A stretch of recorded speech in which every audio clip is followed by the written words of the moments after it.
ಚಿತ್ರದುರ್ಗದ ರೇಣುಕಾಸ್ವಾಮಿ ಕೊಲೆ ಪ್ರಕರಣ ದರ್ಶನ್ ಎರಡನೇ ಬಾರಿ ಜೈಲು ಸೇರಿರೋದು ಕೈದಿಗಳಿಗೆ ಮುಳುವಾಗಿದ್ಯಾ ಅನ್ನೋ ಪ್ರಶ್ನೆ ಹುಟ್ಕೊಳ್ತಾ ಇರೋದು. ಯಾಕೆ ದರ್ಶನ್ ಜೈಲಿಗೆ ಹೋಗೋದಕ್ಕೂ ಅಲ್ಲಿರುವ ಕೈದಿಗಳಿಗೂ ಏನಪ್ಪ ಸಂಬಂಧ?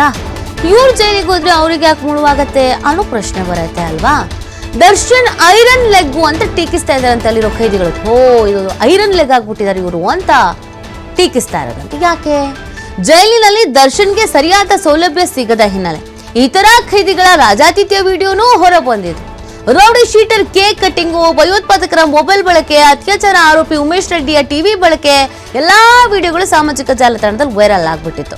ಈ ಹಿನ್ನೆಲೆ ಪರಪ್ಪನ ಅಗ್ರಹಾರದಲ್ಲಿ ಸ್ಟ್ರಿಕ್ಟ್ ರೂಲ್ಸ್ ಜಾರಿಗೆ ತಂದ್ಬಿಟ್ಟಿದ್ದಾರೆ.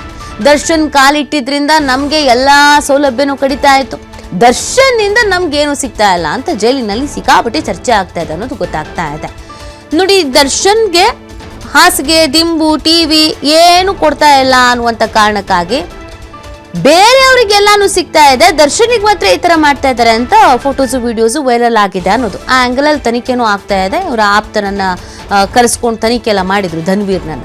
ಬಟ್ ಏನಂತೆ ಅಂದ್ರೆ ಒಳಗಡೆ ನಾವು ಮೊದಲು ಆರಾಮಾಗಿದ್ವಿ, ಮೊಬೈಲ್ ಬೇಕು ಅಂದರೆ ಮೊಬೈಲ್ ಬಳಕೆ ಮಾಡ್ಕೊತಿದ್ವಿ, ಟಿವಿ ಬೇಕು ಅಂದರೆ ಟಿವಿ ನೋಡ್ತಿದ್ವಿ, ಕೇಕ್ ಬೇಕು ಅಂದರೆ ಕೇಕ್ ತರಿಸ್ಕೊತಾ ಇದ್ವಿ, ಬರ್ತ್ಡೇ ಸೆಲೆಬ್ರೇಷನ್ ಮಾಡ್ಕೊಳ್ತಾ ಇದ್ವಿ, ವಿಡಿಯೋ ಕಾಲ್ ಮಾಡ್ತಾ ಇದ್ವಿ, ಬಿರಿಯಾನಿ ಮಾಡ್ತಿದ್ವಿ, ಶವರ್ಮ ಮಾಡ್ತಾ ಇದ್ವಿ. ಈಗ ಯಾವಾಗ ಈ ಜೈಲಿನ ವಿಡಿಯೋಗಳೆಲ್ಲ ವೈರಲ್ ಆದ್ವೋ ಸ್ಟ್ರಿಕ್ಟ್ ಆದಂಥ ರೂಲ್ಸ್ ತಗೊಬಂದ್ಬಿಟ್ಟಿದ್ದಾರೆ. ಅಧಿಕಾರಿಗಳ ಬದಲಾವಣೆ ಆಗಿದೆ, ಕೋರ್ಟ್ ಗಮನಕ್ಕೂ ಹೋಗಿದೆ. ಇದರಿಂದ ಎಲ್ಲ ಕಡಿತ ಆಗಿದೆ ಅಂತ ಅದಕ್ಕೆ ಎಲ್ಲರೂ ದರ್ಶನಿಗೆ ಬೈಕೊಳ್ತಾ ಇದ್ದಾರೆ. ಈ ಬಗ್ಗೆ ಮಾಹಿತಿ ನೀಡ್ತಾರೆ ನಮ್ಮ ಪ್ರತಿನಿಧಿ ಸಂತೋಷ್. ದರ್ಶನ್ ಐರನ್ ಲೆಗ್ ಅಂತ ಕೈದಿಗಳು ಕರೀತಾ ಇದ್ದಾರೆ, ಚರ್ಚೆ ಮಾಡ್ಕೊಳ್ತಿದ್ದಾರೆ, ಒಳಗೊಳಗೆ ಭಾರಿ ಚರ್ಚೆ ಆಗ್ತಾ ಇದೆ ಅಂತ. ಸೊ ಇದು ಯಾವ ಮಟ್ಟಿಗೆ ಸುದ್ದಿ ಆಗ್ತಾ ಇದೆ? ನೀತಿ ಏನು, ದರ್ಶನ್ ಜೈಲ್ಗೆ ಹೋದ ನಂತರ ಅಲ್ಲಿರುವಂತ ವಿಚಾರಣಾ ಕೈದಿಗಳು, ಸಜಾ ಕೈದಿಗಳೇನಿದ್ರೆ ಅವ್ರಿಗೂ ಕೂಡ ಒಂದಿಷ್ಟು ಪೊಲೀಸರು ಸ್ಟ್ರಿಕ್ಟ್ ಆಗಿ ರೂಲ್ಸ್ ಗಳನ್ನ ಫಾಲೋ ಮಾಡ್ಲಿಕ್ಕೆ ಶುರು ಮಾಡಿರುವ ಹಿನ್ನೆಲೆಯಲ್ಲಿ ಕಿರಿಕಿರಿ ಆಗ್ತಾ ಇರುವಂತದ್ದು. ಹೀಗಾಗಿ ದರ್ಶನ್ ಈಗ ಬಂದ ನಂತರ ಒಂದಿಷ್ಟು ಜನ ಕೈದಿಗಳು ಅಲ್ಲಿ ಶಾಪವನ್ನ ಆಗ್ತಾ ಇರುವಂತದ್ದು. ಅಂದ್ರೆ ಇತ್ತೀಚೆಗೆ ಅಲೋಕ್ ಕುಮಾರ್ ಬಂದ್ಮೇಲೆ 2-3 ಬಾರಿ ಜೈಲಲ್ಲಿ ಬ್ಯಾಕ್ ಟು ಬ್ಯಾಕ್ ರೈಡ್ ಗಳದು, ಮೊಬೈಲ್ಗಳು ಸಿಕ್ತು, ಒಂದಿಷ್ಟು ಗಾಂಜಾಗಳು ಸಿಕ್ಕಿದಿರ್ಬೋದು, ಚಾಕುಗಳು ಸಿಕ್ಕಿದಿರ್ಬೋದು, ಎಲ್ಲವೂ ಕೂಡ ಬ್ರೇಕ್ ಬೀಳ್ತಾ ಇದೆ.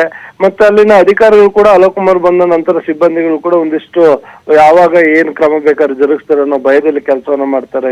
ಇಡೀ ಜೈಲಿಗೆ ಮೊದಲು ಇವರಿಗೆ ಬೇಕಾದಂತ ಒಂದಿಷ್ಟು ಫೆಸಿಲಿಟಿಗಳು ಇತರ ಸಜಾ ಕೈದಿಗಳು ಮತ್ತು ವಿಚಾರಣೆ ಕೈದಿಗಳಿಗೆ ಸಿಗ್ತಾ ಇತ್ತು, ಅದು ಯಾವ್ದು ಕೂಡ ಸಿಗ್ತಾ ಇಲ್ಲ ಅನ್ನೋ ಕಾರಣಕ್ಕಾಗಿ ಎಲ್ರು ಕೂಡ ದರ್ಶನ್ ಮತ್ತು ಗ್ಯಾಂಗ್ಗೆ ಬೈಕೊಳ್ತಾ ಇದ್ದಾರೆ ಅನ್ನೋ ಮಾಹಿತಿಗಳು ಲಭ್ಯವಾಗ್ತಾ ಇರುವಂತದ್ದು. ಯಾಕಂತ ಹೇಳಿದ್ರೆ ದರ್ಶನ್ ಕೆಲ ಸೌಲಭ್ಯಗಳನ್ನು ಕೇಳಿದಾಗ ಅವ್ರು ಸಿಕ್ಕಿರ್ಲಿಲ್ಲ. ಅದಾದ ಬಳಿಕ ಜೈಲಿನಲ್ಲಿ ಏನೋ ಉಮೇಶ್ ರೆಡ್ಡಿ ಸೇರಿದಂತೆ ಟೆರರಿಸ್ಟ್ಗಳು ಮತ್ತು ಇತರ ಕೈದಿಗಳ ಕೈಲಿ ಸಿಕ್ಕಿದಂತ ಮೊಬೈಲ್ಗಳಿರ್ಬೋದು, ಅಡಿಗೆ ಮಾಡ್ಕೊಳ್ತಾ ಇರೋದಿರ್ಬೋದು, ಅಲ್ಲೇ ಎಣ್ಣೆ ತಯಾರಿಸ್ಕೊಳ್ಳೋದಿರ್ಬೋದು, ಕೇಕ್ ಕಟ್ ಮಾಡೋದು, ಅದ್ರ ಜೊತೆಗೆ ಫ್ರೂಟ್ಸ್ ಹಾರಗಳನ್ನ ಮಾಡಾಕುವಂಥದ್ದು, ಈ ಎಲ್ಲಾ ರೀತಿಯ ವಸ್ತುಗಳು ಕೂಡ ಜೈಲಿನಲ್ಲಿ ಸಿಗ್ತಾ ಇತ್ತು. ಒಂದು ಮಾದರಿ ಎಲ್ಲ ಒಂದ್ ಕಡೆ ಅದು ರೆಸಾರ್ಟ್ ತರ ಕಾಣ್ತಾ ಇತ್ತು.